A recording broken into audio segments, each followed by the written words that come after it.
morning, everyone, and thank you for joining us for this brief overview of the Complete College Georgia Academic Advising Review.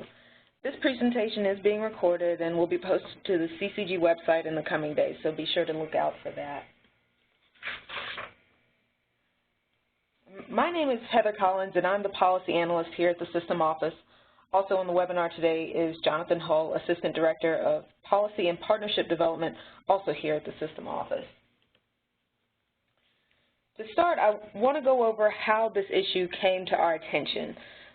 Issues with the current academic advisement policy were raised last year and became a central topic during the CCG forum last October. Advising was also a key aspect of discussion during all 4 of the CCG regional meetings that were held this spring. This conversation helped us begin to outline areas in advising that are connected to CCG and are places where we here at the System Office can help to support. Joining in this prep work have been members of the Regents Advisory Committee on Academic Advising, and we really appreciate their help in this process. Jonathan and I were able to attend the committee's spring meeting, and their insight and feedback have been tremendous help as we craft a plan for dialogue with everyone. So the overarching goal of this review is to identify opportunities for the system to strengthen advising on campuses so that it is more closely incorporated with the CCG strategies. So we'll be looking at advising in terms of increasing degree completion and reducing time to degree, with a particular focus on advising for underserved student populations. To accomplish this goal, we've divided our efforts into 4 general areas of work that you can see here. And we will begin with the policy review. Over the past few weeks, we have put together a working group with members of RCAD and then VPAAs, who are Vice Presidents of Academic and Student Affairs, and faculty from 19 different institutions. I'd also like to thank Alan Woodrum, Assistant Provost at Georgia Southern, for agreeing to chair this working group, and he's been instrumental in helping us begin to develop plans for this group. The objective of this group is to develop revisions to the current policy and procedure that more accurately reflect the various advising models on campuses and complements the efforts of advisors. Now, to show you what I mean, here is the current academic advisement policy, number 3.9 in the board policy manual. And now the central issue is who is primarily responsible for advising and how advising is evaluated. As it is written now, faculty are primarily responsible for advising. I mentioned this to a group of faculty recently, and this came as a surprise to some.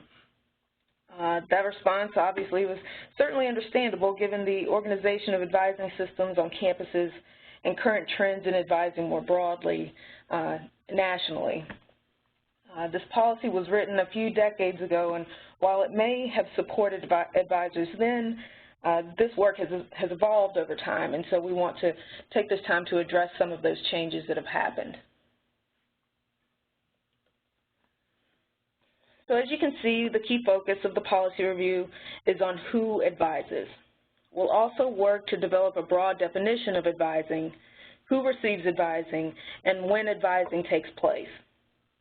At the upcoming working group meeting, we'll also work to determine what information to include in policy and what information to include in the Academic and Student Affairs Handbook.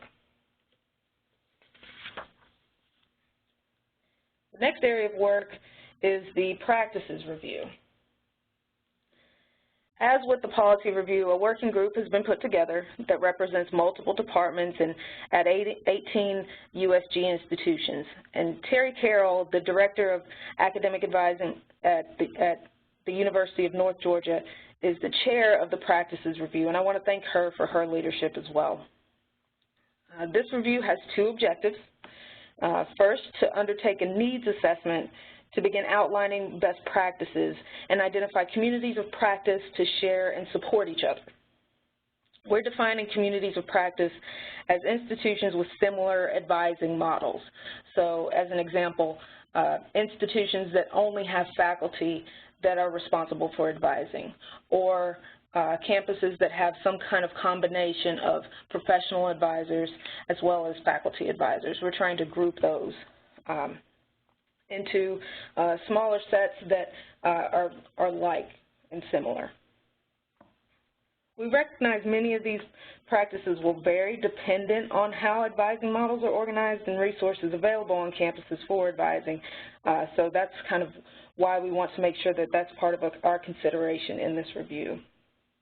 And the second objective is identifying areas where the system office can provide support to help advisors in their work.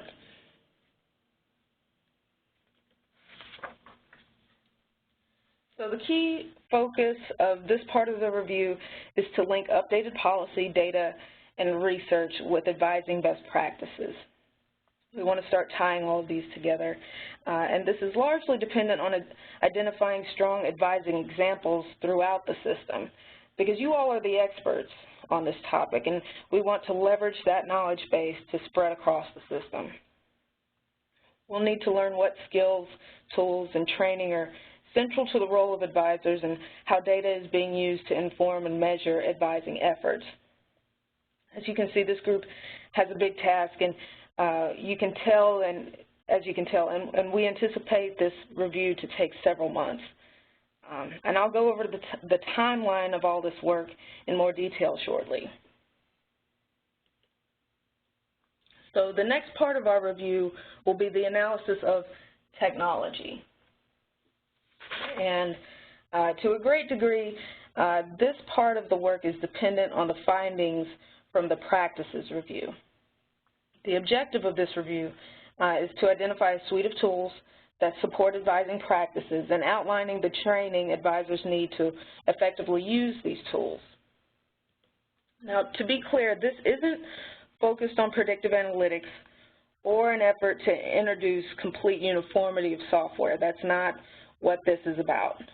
We recognize different tools complement different advising models and may fit certain academic environments more appropriately than others. But there may be some basic tools and strategies that some campuses are currently using that may be beneficial elsewhere. Likewise, there may be tools specific to individual communities of practice that can be shared among smaller subgroups of campuses.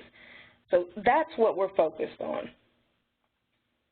Key to this review is understanding the specific advising functions that are supported by software, what possible tools are available, and what training is needed to support these tools.